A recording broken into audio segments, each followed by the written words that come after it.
20 ਸਤੰਬਰ 1981 ਨੂੰ ਗੁਰਦੁਆਰਾ ਗੁਰਦਰਸ਼ਨ ਪ੍ਰਕਾਸ਼ ਮਹਿਤਾ ਵਿਖੇ ਜੀ ਲਾਲਾ ਜਗਤ ਨਾਰਾਇਣ ਕਤਲ ਕੇਸ ਦੇ ਵਿੱਚ ਜੀ ਸੰਤ ਬਾਬਾ ਜਰਨੈਲ ਸਿੰਘ ਜੀ ਆਪਣੇ ਗ੍ਰਿਫਤਾਰੀ ਲਈ ਆਪ ਐਲਾਨ ਕਰਦੇ ਆ ਕਿ ਮੈਂ 20 ਸਤੰਬਰ 1981 ਨੂੰ ਮੈਂ ਗ੍ਰਿਫਤਾਰੀ ਆਪਣੀ ਜਿਹੜੀ ਆ ਦਊਂਗਾ ਗ੍ਰਿਫਤਾਰੀ ਲਈ ਉਹਨਾਂ ਹਾਂਜੀ। ਆਪਣੀ ਪੇਸ਼ਕਸ਼ ਇਹ ਆ ਵੀ ਮੈਂ 20 ਸਤੰਬਰ ਨੂੰ ਪੇਸ਼ ਹੋਊਂਗਾ ਤੇ ਪੁਲਿਸ ਦੇ ਜਿਹੜਾ ਵਾ ਹਾਂਜੀ। ਜਾਣੀ ਕਿ ਉਹਨਾਂ ਨੂੰ ਪੁਲਿਸ ਫੜ ਨਹੀਂ ਸਕੀ। ਸੰਤ ਜਰਨੈਲ ਸਿੰਘ ਜੀ ਆਪ ਪੁਲਿਸ ਦੇ ਜਿਹੜੇ ਆ ਜੀ ਗ੍ਰਿਫਤਾਰੀ ਲਈ ਆਪ ਉਹਨਾਂ ਪੇਸ਼ ਕੀਤਾ।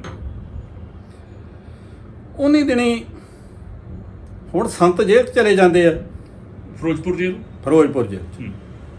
ਸੰਤ ਫਿਰੋਜ਼ਪੁਰ ਜੇਲ੍ਹ 'ਚ ਚਲੇ ਜਾਂਦੇ ਆ, ਮਗਰ ਜ਼ਿੰਮੇਵਾਰੀ ਆ ਪੈਂਦੀ ਆ ਹੁਣ ਆਲ ਇੰਡੀਆ ਸਿੱਖ ਸਟੂਡੈਂਟ ਫੈਡਰੇਸ਼ਨ ਤੇ, ਦਮਦਮੀ ਟਕਸਾਲ ਦੇ ਜਿਹੜੇ ਸੀਨੀਅਰ ਸਿੰਘਾਂ ਤੇ। ਹਾਂਜੀ। ਤੇ ਉਸ ਵੇਲੇ ਜਿਹੜੀ ਆ ਦਲ ਖਾਲਸਾ ਜਥੇਬੰਦੀ ਵੀ ਹੋਂਦ 'ਚ ਆ ਚੁੱਕੀ ਸੀ 1978 'ਚ। ਹਾਂਜੀ। ਤੇ ਉਹ ਵੀ ਐਕਟਿਵ ਸੀ ਤੇ ਉਹਨਾਂ ਦੇ ਮੋਢਿਆਂ ਤੇ ਵੀ ਜ਼ਿੰਮੇਵਾਰੀਆਂ ਪਈਆਂ। ਸੰਤ ਜਰਨੈਲ ਸਿੰਘ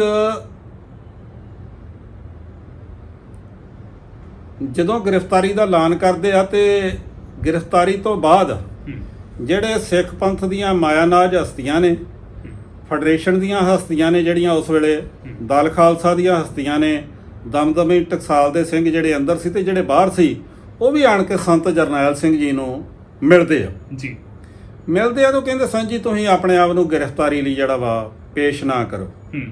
ਪਰ ਸੰਤ ਜਰਨੈਲ ਸੰਤ ਮਹਾਂਪੁਰਖੇ ਕਹਿ ਚੁੱਕੇ ਸੀ ਵੀ ਮੈਂ ਐਲਾਨ ਕਰ ਚੁੱਕਾ, ਮੈਂ ਹੁਣ ਟਸ ਤੋਂ ਮਸ ਨਹੀਂ ਹੋਊਂਗਾ, ਮੈਂ ਗ੍ਰਿਫਤਾਰੀ ਦੇਣੀ, ਇਸ ਕੰਮ ਲਈ ਮੈਨੂੰ ਕੋਈ ਨਾ ਕਹੋ। ਜੀ ਹੁਣ ਗੱਲ ਸੀ ਵੀ ਸੰਤ ਜੀ ਫਿਰ ਸਾਡੇ ਲਾਇਕ ਸੇਵਾ ਕੀ ਆ। ਉਸ ਵੇਲੇ ਫਿਰ ਸਰਕਾਰਾਂ ਤੇ ਦਬਾਅ ਬਣਾਉਣ ਲਈ, ਸੰਤਾਂ ਨੂੰ ਹਰਿਆ ਕਰਾਉਣ ਲਈ ਆਲ ਇੰਡੀਆ ਸਿੱਖ ਸਟੂਡੈਂਟ ਫੈਡਰੇਸ਼ਨ ਨੇ, ਦਮਦਮੀ ਟਕਸਾਲ ਦੇ ਸਿੰਘਾਂ ਨੇ ਜੀ ਤੇ ਦਲ ਖਾਲਸਾ ਨੇ ਆਪੋ ਆਪਣੇ ਤੌਰ ਤੇ ਫਿਰ ਜਿਹੜੇ ਆ ਆਪਣੇ ਐਕਸ਼ਨ ਪ੍ਰੋਗਰਾਮ ਲਿਖੇ ਆ। ਹਾਂਜੀ। ਵੀ ਸਰਕਾਰ ਤੇ ਹੁਣ ਦਬਾਅ ਬਣਾ ਕੇ ਤੇ ਸੰਤਾਂ ਨੂੰ ਹਰਿਆ ਕਿਵੇਂ ਕੀਤਾ ਜਾ ਸਕਦਾ, ਕਿਉਂਕਿ ਇਹ ਪਤਾ ਸੀ ਵੀ ਸਰਕਾਰ ਹੱਥ ਧੋ ਕੇ ਸੰਤਾਂ ਦੇ ਮਗਰ ਜਿਹੜੀ ਆ ਪਈ ਆ, ਸਰਕਾਰ ਨੇ ਛੱਡਣਾ ਨਹੀਂ ਆ ਸੰਤਾਂ ਨੂੰ। ਜੀ ਈਵਨ ਇਹ ਆ ਵੀ ਕੋਈ ਬਹਾਨਾ ਬਣਾ ਕੇ ਸੰਤਾਂ ਨੂੰ ਝੂਠੇ ਪੁਲਿਸ ਮੁਕਾਬਲੇ 'ਚ ਸਰਕਾਰ ਖਤਮ ਵੀ ਨਹੀਂ ਕਰ ਸਕਦੀ। ਇਸ ਤਰ੍ਹਾਂ ਦੇ ਕਈ ਖਦਸ਼ੇ ਨਾਲ ਚੱਲਦੇ ਸੀ। ਜੀ ਹੁਣ ਵੇਖੋ, ਆਲ ਇੰਡੀਆ ਸਿੱਖ ਸਟੂਡੈਂਟ ਫੈਡਰੇਸ਼ਨ ਨੇ ਜਿੰਨੀ ਦੇਰ ਸੰਤ ਹਰਿਆ ਨਹੀਂ ਹੁੰਦੇ, ਜੀ ਰੇਲ ਦੀਆਂ ਪਟੜੀਆਂ ਪੁੱਟਣੀਆਂ, ਪਰ ਟ੍ਰੇਨਾਂ ਨਹੀਂ ਚੱਲਣ ਦੇਣੀਆਂ, ਤੇ ਉਨੀ ਦਿਨੀ ਜਿਹੜੇ ਦਰਬਾਰਾ ਸਿੰਘ ਸਰਕਾਰ ਦੇ ਮੰਤਰੀ ਸੀ, ਜੀ ਉਹਨਾਂ ਦੇ ਘਰਾਂ ਦੇ ਵਿੱਚ ਬੰਬ ਧਮਾਕੇ ਹੋਣੇ, ਅੱਛਾ ਜੀ। ਬੰਬ ਸੁੱਟੇ ਜਾਣੇ। ਨਹੀਂ, ਬੰਬ ਕੋਈ ਹਾਈ ਲੈਵਲ ਦੇ ਕਿ ਪੈਟਰੋਲ ਬੰਬ ਨਹੀਂ ਸੰਕੇਤਕ? H-36 ਜਾਂ ਪੈਟਰੋਲ ਬੰਬ। ਕਹਿਣ ਤੋਂ ਭਾਵ ਆ ਵੀ ਉਹ ਸੁੱਤੀ ਹੋਈ ਸਰਕਾਰ ਨੂੰ ਇੱਕ ਜਗਾਉਣ ਦਾ, ਮਾਰਨ ਦਾ ਮਤਲਬ ਨਹੀਂ ਸੀ। ਭਾਵ ਇਹ ਸੀ ਅਗਲੇ ਨੂੰ ਡਰਾਉਣ ਦਾ ਵੀ ਅਸੀਂ ਬੁਰੇ ਦੇ ਘਰ ਤੱਕ ਪਹੁੰਚਾਂਗੇ। ਹਾਂਜੀ। ਵੀ ਜੇ ਸੰਤਾਂ ਨੂੰ ਹਰਿਆ ਨਾ ਕੀਤਾ ਗਿਆ। ਇਸੇ ਤਰ੍ਹਾਂ ਹੀ ਦਮਦਮੀ ਟਕਸਾਲ ਦੇ ਸਿੰਘਾਂ ਜੀ ਤੇ ਆਲ ਇੰਡੀਆ ਸਿੱਖ ਸਟੂਡੈਂਟ ਫੈਡਰੇਸ਼ਨ ਦੇ ਆਗੂਆਂ ਨੇ ਪੰਜਾਬ ਦੇ ਵੱਖ-ਵੱਖ ਸ਼ਹਿਰਾਂ ਦੇ ਵਿੱਚ ਮੋਟਰਸਾਈਕਲ ਵੀ ਦੜਾਏ ਆ। ਜੀ ਕਈ ਸ਼ਹਿਰਾਂ 'ਚ ਅੰਨਾਧੁੰਦ ਫਾਇਰਿੰਗ ਵੀ ਹੋਈ ਆ। ਕੋਈ ਤਰਨਤਾਰਨ ਚ ਵੀ ਵਾਕਿਆ ਸੁਣੀ ਮੈਂ ਹੁਣ ਕਿਹੜੇ ਤੁਹਾਨੂੰ ਦੱਸਾਂ ਵੀ ਮੈਂ ਜਦੋਂ ਪ੍ਰਮੁੱਖ ਕਹਿ ਹੀ ਦਿੱਤਾ ਕਿ ਪੰਜਾਬ ਦੇ ਕਈ ਪ੍ਰਮੁੱਖ ਸ਼ਹਿਰਾਂ ਦੇ ਵਿੱਚ ਮੋਟਰਸਾਈਕਲ ਘੁੰਮੇ ਆ, ਸਪਰੇਅ ਹੋਈ ਆ, ਗੋਲਾਬਾਰੀ ਹੋਈ ਆ ਬਾਜ਼ਾਰਾਂ ਦੇ ਵਿੱਚ। ਇਸ ਦੇ ਨਾਲ ਹੀ ਵੀ ਦਲ ਖਾਲਸਾ ਨੇ ਸੰਤਾਂ ਨਾਲ ਇੱਕ ਵਚਨ ਕੀਤਾ ਸੀ। ਮੈਨੂੰ ਭਾਈ ਸਤਨਾਮ ਸਿੰਘ ਪੌਂਟਾ ਸਾਹਿਬ ਨੇ ਇਹ ਗੱਲ ਦੱਸੀ ਸੀ ਵੀ ਸੰਤ ਜੀ ਕੋਈ ਨਹੀਂ, ਅਸੀਂ ਵੀ ਕੁਛ ਨਾ ਕੁਛ ਕਰਾਂਗੇ। ਜੀ ਦੱਸਿਆ ਨਹੀਂ ਵੀ ਕੀ ਕਰਾਂਗੇ, ਪਰ ਸੰਤ ਜੀ ਅਸੀਂ ਵੀ ਕੁਛ ਨਾ ਕੁਛ ਅਸੀਂ ਤੁਹਾਡੀ ਗ੍ਰਿਫਤਾਰੀ ਕਰਾਂਗੇ। ਫਿਰ ਦਲ ਖਾਲਸਾ ਨੇ ਵੀ ਇੰਡੀਆ ਗਵਰਨਮੈਂਟ ਦਾ ਹਵਾਈ ਜਹਾਜ਼ ਅਗਵਾ ਕਰਕੇ ਹਾਂਜੀ। ਪਾਕਿਸਤਾਨ ਲਾਹੌਰ ਖੜਿਆ। ਉੱਥੇ ਫਿਰ ਸੰਤਾਂ ਦੀ ਰਿਹਾਈ ਪ੍ਰਮੁੱਖ ਸੀ ਬਾਕੀ ਮੰਗਾਂ ਦੇ ਨਾਲ ਨਾਲ। ਜੀ। ਹੁਣ ਸੰਤ ਜਰਨੈਲ ਸਿੰਘ ਜੀ ਦੀ ਸ਼ਖਸੀਅਤ ਪੰਜਾਬ ਹਿੰਦੁਸਤਾਨ 'ਚ ਹੀ ਨਹੀਂ, ਉਸ ਭਾਰਤੀ ਜਹਾਜ਼ ਦੇ ਅਗਵਾ ਕਰਨਾ ਸੰਤ ਬਾਬਾ ਜਰਨੈਲ ਸਿੰਘ ਇੱਕ ਇੰਟਰਨੈਸ਼ਨਲ ਜਿਹੜਾ ਵਾ ਉਹਨਾਂ ਦੀ ਗ੍ਰਿਫਤਾਰੀ ਤੇ ਉਹਨਾਂ ਦੀ ਸ਼ਖਸੀਅਤ ਇੰਟਰਨੈਸ਼ਨਲ ਸ਼ਖਸੀਅਤ ਬਣ ਗਈ ਤੇ ਗ੍ਰਿਫਤਾਰੀ ਇੰਟਰਨੈਸ਼ਨਲ ਜਿਹੜਾ ਮੁੱਦਾ ਬਣ ਗਿਆ ਸੰਤਾਂ ਦੀ ਗ੍ਰਿਫਤਾਰੀ ਦਾ।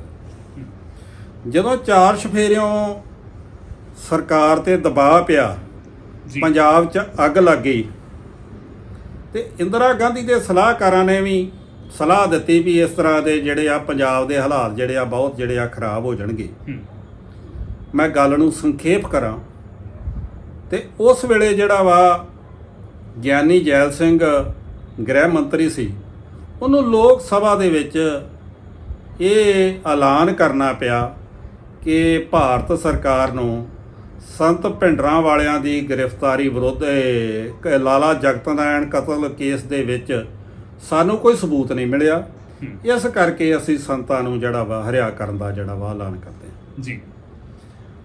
ਹੁਣ ਸੰਤ ਜਦੋਂ ਹਰਿਆ ਫਿਰੋਜ਼ਪੁਰ ਜੇਲ੍ਹ ਤੋਂ ਹੁੰਦੇ ਆ ਜੀ ਤੇ ਸੰਗਤਾਂ ਦਾ ਆਪ ਮਹਾਰੇ ਉੱਠਿਆ ਹੜ ਜਦੋਂ ਫਿਰੋਜ਼ਪੁਰ ਜੇਲ੍ਹ ਵੱਲ ਨੂੰ ਵੱਧਦਾ ਤੇ ਸੰਤਾਂ ਨੂੰ ਪੂਰੇ ਹਾਰਾਂ ਦੇ ਫੁੱਲਾਂ ਨਾਲ ਲੱਦ ਕੇ ਜੰਕਾਰਿਆਂ ਦੀ ਗੂੰਜ ਦੇ ਵਿੱਚ ਖੁੱਲੀ ਜੀਪ 'ਚ ਤੇ ਭਾਰੀ ਸਵਾਗਤ ਨਾਲ ਸੰਤਾਂ ਨੂੰ ਜਿਹੜਾ ਵਾ ਗੁਰਦੁਆਰਾ ਗੁਰਦਰਸ਼ਨ ਪ੍ਰਕਾਸ਼ ਇੱਕ ਲੰਮੇ ਕਾਫਲੇ ਦੇ ਵਿੱਚ ਜਿਹੜਾ ਵਾ ਲਿਆਂਦਾ ਜਾਂਦਾ ਵਾ। ਹਾਂਜੀ। ਸੰਤ ਜਰਨੈਲ ਸਿੰਘ ਭਿੰਡਰਾਂ ਵਾਲਿਆਂ ਨੂੰ ਗ੍ਰਿਫਤਾਰ ਕਰਨ ਲਈ ਸਰਕਾਰ ਨੇ ਕੋਈ ਹੋਰ ਸਕੀਮ ਸੋਚੀ ਸੀ ਵੀ ਅੰਦਰ ਵੀ ਕੈਦ ਕਰ ਦਿਆਂਗੇ, ਕੇਸ ਚੱਲੂਗਾ ਤੇ ਬਾਹਰ ਇਹਨਾਂ ਦੀ ਐਕਟੀਵਿਟੀ ਜਿਹੜੀ ਆ ਖਤਮ ਹੋ ਜਾਊਗੀ। ਪਰ ਸੰਤ ਜਰਨੈਲ ਸਿੰਘ ਜੀ ਖਾਲਸਾ ਭਿੰਡਰਾਂ ਵਾਲੇ ਜੇਲ੍ਹ ਤੋਂ ਰਿਹਾ ਹੋ ਕੇ ਸਿੱਖ ਕੌਮ ਦੇ ਇੱਕ ਨਾਇਕ ਵਜੋਂ, ਹੀਰੋ ਵਜੋਂ ਉੱਭਰ ਕੇ ਜਿਹੜੇ ਆ ਸਾਹਮਣੇ ਆਉਂਦੇ ਆ ਸੰਗਤਾਂ ਦੇ ਸਾਹਮਣੇ। ਹਾਂਜੀ। ਇਸੇ ਦਰਮਿਆਨ ਹੀ ਜਦੋਂ ਸੰਤ ਅੰਦਰ ਸੀ, ਇੱਕ ਘਟਨਾ ਮੈਥੋਂ ਰਹਿ ਗਈ ਜਿਹੜੀ ਅਸਲ ਤੁਹਾਨੂੰ ਮੈਂ ਦੱਸਣੀ ਚਾਹੁੰਦਾ ਸੀ। ਹਾਂਜੀ। ਭਈ ਖਾਲਸਾ ਕਾਲਜ ਆਲ ਇੰਡੀਆ ਸਿੱਖ ਸਟੂਡੈਂਟ ਫੈਡਰੇਸ਼ਨ ਨੇ ਹੜਤਾਲ ਦਾ ਸੱਦਾ ਦਿੱਤਾ ਸੀ ਪੰਜਾਬ ਦੇ ਸਾਰੇ ਕਾਲਜਾਂ 'ਚ ਜੀ। ਤੇ ਖਾਲਸਾ ਕਾਲਜ ਹੁਣ ਫੈਡਰੇਸ਼ਨ ਦੀ ਰਾਜਧਾਨੀ ਸੀ, ਸਿੱਖ ਵਿਦਿਆਰਥੀਆਂ ਦੀ ਰਾਜਧਾਨੀ ਸੀ, ਜਾਂ ਸਮੁੱਚੇ ਵਿਦਿਆਰਥੀਆਂ ਦੀ ਰਾਜਧਾਨੀ ਖਾਲਸਾ ਕਾਲਜ ਰਿਹਾ।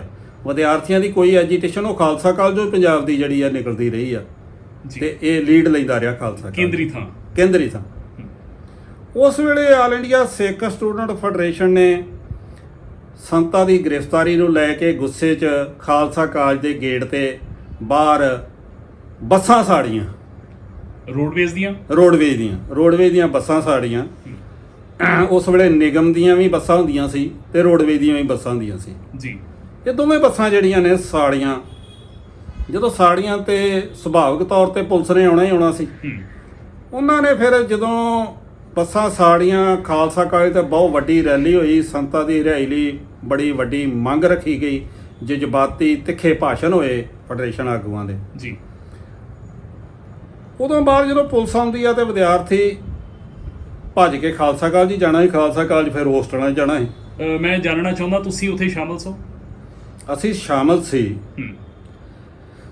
ਸੀ ਤੇ ਜਦੋਂ ਪੁਲਿਸ ਆਉਂਦੀ ਆ ਕੁਝ ਬੰਦੇ ਭੱਜ ਜਾਂਦੇ ਆ, ਕੁਝ ਹੋਸਟਲਾਂ ਦੇ ਵਿੱਚ ਜਿਹੜੇ ਆ ਜਦੋਂ ਚਲੇ ਜਾਂਦੇ ਆ ਤੇ ਇਹ ਜਿਹੜੀ ਪੁਲਿਸ ਆ ਇਹ ਹੋਸਟਲਾਂ ਦੇ ਵਿੱਚ ਜਿਹੜੀ ਆ ਵੜ ਕੇ ਵਿਦਿਆਰਥੀਆਂ ਨੂੰ ਕੱਢਦੀ ਆ। ਭਾਵੇਂ ਕੋਈ ਉੱਥੇ ਉਹ ਰੈਲੀ 'ਚ ਕਿਸੇ ਨੇ ਭਾਗ ਲਿਆ ਸੀ ਚਾਹੇ ਨਹੀਂ ਸੀ ਲਿਆ ਕਿਸੇ ਨੇ, ਉਹਨਾਂ ਵਾਸਤੇ ਸਾਰੇ ਸੀ ਵੀ ਇਹ ਸਾਰੇ ਹੀ ਉਹ ਆ ਜਿਹਨਾਂ ਬੱਸਾਂ ਚਾੜੀਆਂ। ਤੇ ਕਈ ਉਹਨਾਂ ਬਹੁਤ ਹੋਸਟਲਾਂ 'ਚ ਵੜ ਕੇ ਵਿਦਿਆਰਥੀਆਂ ਨੂੰ ਅੰਨ੍ਹੇਵਾਹ ਉੱਥੇ ਜਿਹੜਾ ਵਾ ਡਾਂਗਾਂ ਦੇ ਨਾਲ ਕੁੱਟਿਆ ਲੰਮੇ ਪਾ ਜੀ। ਕੁਛ ਵਿਦਿਆਰਥੀ ਉਹ ਵੀ ਯਾਦ ਆ ਵੀ ਖਾਲਸਾ ਕਾਲਜ ਦੇ ਹੋਸਟਲਾਂ ਦੀਆਂ ਮਗਰਲੀਆਂ ਜਿਹੜੀਆਂ ਖਿੜਕਾਂ ਦੀਆਂ ਛਾਲਾਂ ਮਾਰ ਕੇ ਜਿਹੜਾ ਵਾ ਜਦੋਂ ਬਚਣ ਲਈ ਥੱਲੇ ਛਾਲਾਂ ਮਾਰਦੇ ਆ ਤੇ ਕਈਆਂ ਦੀਆਂ ਲੱਤਾਂ ਬਾਹਾਂ ਵੀ ਟੁੱਟੀਆਂ। ਮੈਂ ਇਹ ਪੁੱਛਣਾ ਚਾਹੁੰਦਾ ਇਹ ਉਦੋਂ ਦੀ ਗੱਲ ਹੈ ਜਦੋਂ ਸੰਤ ਜੀ ਦੀ ਗ੍ਰਿਫਤਾਰੀ ਹੋ ਚੁੱਕੀ ਸੀ? ਗ੍ਰਿਫਤਾਰੀ ਹੋ ਚੁੱਕੀ ਸੀ। ਸੰਤਾਂ ਨੂੰ ਹਰਿਆ ਕਰਾਉਣ ਲਈ ਤੇ ਬੱਸਾਂ ਸਾੜੀਆਂ ਸਾਰਾ ਕੁਝ ਇਹ ਸਟ੍ਰਾਈਕ ਕੀਤੀ ਗਈ ਸੀ ਜੀ। ਹੁਣ ਜਦੋਂ ਸੰਤ ਮਹਾਂਪੁਰਖ ਹਰਿਆ ਹੋ ਕੇ ਫਿਰੋਜ਼ਪੁਰ ਜੇਲ੍ਹ ਤੋਂ ਆਉਂਦੇ ਆ ਬਾਹਰ ਤੇ ਫਿਰ ਭਾਈ ਅਮਰੀਕ ਸਿੰਘ ਦੀ ਅਗਵਾਈ ਦੇ ਵਿੱਚ ਮੈਨੂੰ ਉਹ ਸੀਨ ਹੁਣ ਵੀ ਯਾਦ ਆ। ਅੱਛਾ ਜੀ। ਕੰਟੀਨ ਦੇ ਸਾਹਮਣੇ ਉਹ ਜਿਹੜਾ ਵਿਹੜਾ ਵਾ, ਇੱਕ ਬਹੁਤ ਵੱਡੀ ਹਾਂਜੀ, ਸੰਤਾਂ ਨੂੰ ਸਨਮਾਨਿਤ ਕਰਨ ਦੀ, ਤੁਸੀਂ ਰੱਖੋ ਗੱਲ ਜਾਰੀ ਜੀ। ਸੰਤਾਂ ਨੂੰ ਸਨਮਾਨਿਤ ਕਰਨ ਦੀ ਆਲ ਇੰਡੀਆ ਸਿੱਖ ਸਟੂਡੈਂਟ ਫੈਡਰੇਸ਼ਨ ਨੇ ਉੱਥੇ ਇੱਕ ਕਾਨਫਰੰਸ ਰੱਖੀ। ਜਦੋਂ ਕਾਨਫਰੰਸ ਰੱਖੀ ਤੇ ਸੰਤ ਖਾਲਸਾ ਕਾਲਜ ਆਉਂਦੇ ਆ। ਜਦੋਂ ਮਹਾਂਪੁਰਖ ਖਾਲਸਾ ਕਾਲਜ ਆਉਂਦੇ ਆ ਤੇ ਉਸ ਵੇਲੇ ਜਿੱਥੇ ਆਲ ਇੰਡੀਆ ਸਿੱਖ ਸਟੂਡੈਂਟ ਫੈਡਰੇਸ਼ਨ ਸੰਤਾਂ ਨੂੰ ਇੱਕ ਨਾਇਕ ਵਜੋਂ, ਇੱਕ ਹੀਰੋ ਵਜੋਂ ਸਿੱਖਾਂ ਦਾ ਸਨਮਾਨਿਤ ਕਰਦੀ ਆ ਜੀ, ਤੇ ਖਾਲਸਾ ਕਾਲਜ ਆਲ ਇੰਡੀਆ ਸਿੱਖ ਸਟੂਡੈਂਟ ਫੈਡਰੇਸ਼ਨ ਜਿੰਦਾਬਾਦ, ਸੰਤ ਜਰਨੈਲ ਸਿੰਘ ਭਿੰਡਰਾਂ ਵਾਲੇ ਜਿੰਦਾਬਾਦ ਦੇ ਜੰਕਾਰਿਆਂ ਦੇ ਨਾਲ ਖਾਲਸਾ ਕਾਲਜ ਜਿਹੜਾ ਵਾ ਗੂੰਜ ਉੱਠਦਾ ਵਾ। ਅੱਛਾ ਜੀ। ਜਿਹੜੇ ਗੂੰਜ ਉੱਠਦਾ, ਜਿੱਥੇ ਸੰਤਾਂ ਦਾ ਸਨਮਾਨ ਹੋਇਆ ਤੇ ਸੰਤਾਂ ਨੇ ਕਿਹਾ, ਮੈਨੂੰ ਉਹ ਅੱਖਰ ਅੱਖਰ ਯਾਦ ਆ ਵੀ ਜਿੰਨਾ ਤੁਸੀਂ ਮੈਨੂੰ ਹਰਿਆ ਕਰਾਇਆ, ਮੇਰਾ ਸਨਮਾਨਿਤ ਕਰਨ ਦਾ ਹੱਕ ਨਹੀਂ, ਤੁਹਾਡਾ ਨਹੀਂ ਬਣਦਾ। ਮੇਰਾ ਫਰਜ਼ ਬਣਦਾ ਕਿ ਜਿੰਨਾ ਕੁੱਟਾਂ ਮਾਰਾਂ ਖਾਧੀਆਂ ਮੇਰੇ ਲਈ, ਲੱਤਾਂ ਤੜਵਾਈਆਂ, ਬਾਹਾਂ ਤੜਵਾਈਆਂ, ਪੁਲਿਸ ਦੀਆਂ ਡਾਂਗਾਂ ਖਾਧੀਆਂ, ਉਹਨਾਂ ਨੂੰ ਮੈਂ ਸਨਮਾਨਿਤ ਕਰਾਂ। ਵਾਹ। ਤੇ ਖਾਲਸਾ ਕਾਲਜ ਫਿਰ ਸੰਤਾਂ ਨੇ ਜਿਨ੍ਹਾਂ ਉਦਣ ਪ੍ਰਮੁੱਖ ਤੌਰ ਤੇ ਹੜਤਾਲ ਦੇ ਵਿੱਚ ਹਿੱਸਾ ਲਿਆ ਸੀ, ਰੈਲੀ 'ਚ ਹਿੱਸਾ ਲਿਆ ਸੀ, ਤੇ ਜਿਨ੍ਹਾਂ ਨੇ ਪੁਲਿਸ ਦੀਆਂ ਡਾਂਗਾਂ ਖਾਧੀਆਂ ਸੀ, ਉਹਨਾਂ ਨੇ ਸੰਤਾਂ ਨੇ ਫਿਰ ਉੱਥੇ ਖਾਲਸਾ ਕਾਲਜ ਸਟੇਜ ਤੇ ਗਲ 'ਚ ਸਰੋਪੋ ਸਾਹਿਬ ਪਾ ਕੇ ਉਹਨਾਂ ਸਾਰੇ ਵਿਦਿਆਰਥੀ ਵੀਰਾਂ ਦਾ ਜਿਹੜਾ ਵਾ ਸਨਮਾਨ ਕੀਤਾ ਜੀ। ਇਹ ਗੱਲ ਵਿਦਿਆਰਥੀਆਂ ਨੂੰ ਇੱਕ ਟੁੰਬ ਗਈ ਵੀ ਯਾਰ, ਪਹਿਲਾਂ ਤੇ ਆਪਾਂ ਕੁੱਟਾ ਮੋਰਾ ਖਾਂਦੇ ਰਹੇ, ਅੱਜ ਤੱਕ ਸਨਮਾਨ ਤੇ ਕਿਸੇ ਨੇ ਕੀਤਾ ਹੀ ਨਹੀਂ ਆਪਣਾ। ਵੀ ਇਹ ਚਲੋ ਜੇ ਆਪਾਂ ਕਿਸੇ ਲਈ ਲੜੇ ਆ ਤੇ ਸਾਡਾ ਵੀ ਯਾਰ ਕਦਰ ਪਾਈ ਆ ਸੰਤਾਂ ਨੇ, ਭਾਈ ਅਮਰੀਕ ਸਿੰਘ ਨੇ ਇਸ ਗੱਲ ਦੀ। ਉਹਦੇ ਨਾਲ ਆਲ ਇੰਡੀਆ ਸਿੱਖ ਸਟੂਡੈਂਟ ਫੈਡਰੇਸ਼ਨ ਖਾਲਸਾ ਕਾਲਜ ਬਹੁਤ ਵੱਡੇ ਪੱਧਰ ਤੇ ਬੂਸਟ ਹੁੰਦੀ ਆ ਜੀ, ਤੇ ਬਹੁਤ ਹਲਾਰਾ ਜਿਹੜਾ ਵਾ ਮਿਲਦਾ ਵਾ ਵਿਦਿਆਰਥੀਆਂ ਵੱਲੋਂ ਜੀ। ਉਹ ਜਿਹੜੀ ਕਾਨਫਰੰਸ ਆ, ਉਹਦਾ ਪ੍ਰਭਾਵ ਸਮੁੱਚੇ ਪੰਜਾਬ ਦੇ ਵਿਦਿਅਕ ਅਦਾਰਿਆਂ 'ਚ ਗਿਆ। ਮੈਂ ਥੋੜਾ ਜਿਹਾ ਜਾਣਨਾ ਚਾਹੁੰਦਾ ਕਿ ਸੰਤ ਜਦੋਂ ਰਿਹਾ ਹੋ ਕੇ ਫਿਰੋਜ਼ਪੁਰ ਤੋਂ ਜੇਲ੍ਹ ਤੋਂ ਮਹਿਤੇ ਪਹੁੰਚਦੇ ਆ, ਉਹ ਤੋਂ ਕੁਝ ਸਮੇਂ ਬਾਅਦ ਖਾਲਸਾ ਕਾਲਜ ਆਏ? ਕੁਝ ਸਮੇਂ ਬਾਅਦ ਹੀ, ਕੁਝ ਦਿਨਾਂ ਬਾਅਦ ਦੀ ਗੱਲ ਹੀ ਆ, ਕੁਝ ਦਿਨਾਂ ਬਾਅਦ ਦੀ ਗੱਲ ਜੀ। ਤੇ ਇਹ ਸਨਮਾਨ ਸਮਾਰੋਹ ਜਿਹੜਾ ਵਾ ਆਲ ਇੰਡੀਆ ਸਿੱਖ ਸਟੂਡੈਂਟ ਫੈਡਰੇਸ਼ਨ ਨੂੰ ਸਮੁੱਚੇ ਪੰਜਾਬ ਦੇ ਵਿੱਚ ਇੱਕ ਵੱਡਾ ਹਲਾਰਾ ਦੇ ਜਾਂਦਾ, ਕਿਉਂਕਿ ਹੁਣ ਫੈਡਰੇਸ਼ਨ ਦੇ ਸੰਤ ਜਰਨੈਲ ਸਿੰਘ ਉਸ ਵੇਲੇ ਪੰਜਾਬ ਦੀ ਪੰਥ ਦੀ ਇੱਕ ਉੱਭਰਵੀਂ ਸ਼ਖਸੀਅਤ ਵਜੋਂ, ਨਾਇਕ ਵਜੋਂ ਉੱਭਰ ਕੇ ਸਾਹਮਣੇ ਆ ਰਹੇ ਸੀ, ਤੇ ਉਹਨਾਂ ਦਾ ਆਲ ਇੰਡੀਆ ਸਿੱਖ ਸਟੂਡੈਂਟ ਫੈਡਰੇਸ਼ਨ ਦੀ ਪਿੱਠ ਤੇ ਆਣ ਕੇ ਖੜ ਜਾਣਾ, ਤੇ ਖੜਨਾ ਵੀ ਆਣ ਕੇ ਪ੍ਰੈਕਟੀਕਲ ਤੌਰ ਤੇ ਵਿਦਿਆਰਥੀਆਂ ਨੂੰ ਸਨਮਾਨਿਤ ਕਰ ਜਾਣਾ। ਤੋਂ ਇੱਕ ਪੰਜਾਬ ਦੇ ਵਿੱਚ ਵਿਦਿਆਰਥੀਆਂ 'ਚ ਇੱਕ ਜਿਹੜੀ ਆ ਹੌਸਲਾ ਅਫਜ਼ਾਈ ਦੀ ਇੱਕ ਲਹਿਰ ਜਾਂ ਚੁੰਬਕ ਚੱਲ ਗਈ, ਯਾਰ ਆਪਾਂ ਵੀ ਆਲ ਇੰਡੀਆ ਸਿੱਖ ਸਟੂਡੈਂਟ ਫੈਡਰੇਸ਼ਨ ਦੇ ਮੈਂਬਰ ਬਣੀਏ, ਜਾਂ ਆਪਾਂ ਆਲ ਇੰਡੀਆ ਸਿੱਖ ਸਟੂਡੈਂਟ ਫੈਡਰੇਸ਼ਨ ਨਾਲ ਜਿਹੜਾ ਵਾ ਜੁੜੀਏ ਜੀ। ਤੋਂ ਹਰ ਫਿਰ ਇਹ ਜਿਹੜੀਆਂ ਨੇ ਸਿੱਖ ਵਿਦਿਆਰਥੀ ਭਾਈ ਅਮਰੀਕ ਸਿੰਘ ਤੱਕ ਪਹੁੰਚਾਂ ਕਰਨ ਲੱਗ ਪਏ ਕਿ ਭਾਈ ਸਾਹਿਬ ਤੁਸੀਂ ਸਾਡੇ ਵੀ ਆਣ ਕੇ ਇੱਥੇ ਖਾਲਸਾ ਲੈਲਪੁਰ ਖਾਲਸਾ ਕਾਲਜ ਯੂਨਿਟ ਬਣਾਓ, ਗੁਰੂ ਨਾਨਕ ਇੰਜੀਨੀਅਰਿੰਗ ਕਾਲਜ ਲੁਧਿਆਣੇ ਯੂਨਿਟ ਬਣਾਓ, ਪੰਜਾਬ ਯੂਨੀਵਰਸਿਟੀ ਪਟਿਆਲੇ ਤੋਂ ਪੰਜਾਬੀ ਯੂਨੀਵਰਸਿਟੀ ਪਟਿਆਲੇ ਬਣਾਓ, ਚੰਡੀਗੜ੍ਹ ਬਣਾਓ, ਗੁਰੂ ਨਾਨਕ ਦੇਵ ਯੂਨੀਵਰਸਿਟੀ ਬਣਾਓ। ਮੇਰਾ ਕਹਿਣ ਤੋਂ ਭਾਵ ਹੋਇਆ ਵੀ ਉਹ ਵੇਲੇ ਫਿਰ ਜਿਹੜਾ ਵਾ ਫੈਡਰੇਸ਼ਨ ਦੇ ਜਿਹੜਾ ਵਾ ਆਭਾਰ ਹੋਣਾ ਸ਼ੁਰੂ ਹੋ ਗਿਆ, ਤੇ ਕਾਮਰੇਡਾਂ ਦਾ ਡਾਊਨਫਾਲ ਜਿਹੜਾ ਵਾ ਸ਼ੁਰੂ ਜਿਹੜਾ ਵਾ ਹੋ ਜਾਂਦਾ। ਮੈਂ ਪਾਤਰਾਂ ਵਜੋਂ ਜਾਣਨਾ ਚਾਹੁੰਦਾ ਕਿ ਭਾਈ ਅਮਰੀਕ ਸਿੰਘ ਤਾਂ ਵਿਦਿਆਰਥੀ ਸਨ ਹੀ, ਉਸ ਵੇਲੇ ਖਾਲਸਾ ਕਾਲਜ ਅੰਮ੍ਰਿਤਸਰ ਤੋਂ ਲੀਡਿੰਗ ਰੂਪ ਦੇ ਵਿੱਚ ਹੋਰ ਕਿਹੜੇ ਆਗੂ ਕੰਮ ਕਰ ਰਹੇ ਸਨ, ਅਗਵਾਈ ਕਰ ਰਹੇ ਸਨ? ਵੇਖੋ ਉਸ ਸਮੇਂ ਸਰਦਾਰ ਹਰਵਿੰਦਰ ਸਿੰਘ ਸੰਧੂ ਪ੍ਰਮੁੱਖ ਤੌਰ ਤੇ, ਸਰਦਾਰ ਅਮਰਜੀਤ ਸਿੰਘ ਚਾਵਲਾ ਪ੍ਰਮੁੱਖ ਤੌਰ ਤੇ ਸਨ, ਹਰਮਿੰਦਰ ਸਿੰਘ ਗਿੱਲ ਵੀ ਇਹਦੇ ਵਿੱਚ ਜਿਹੜੇ ਆ ਸ਼ਾਮਲ ਸਨ।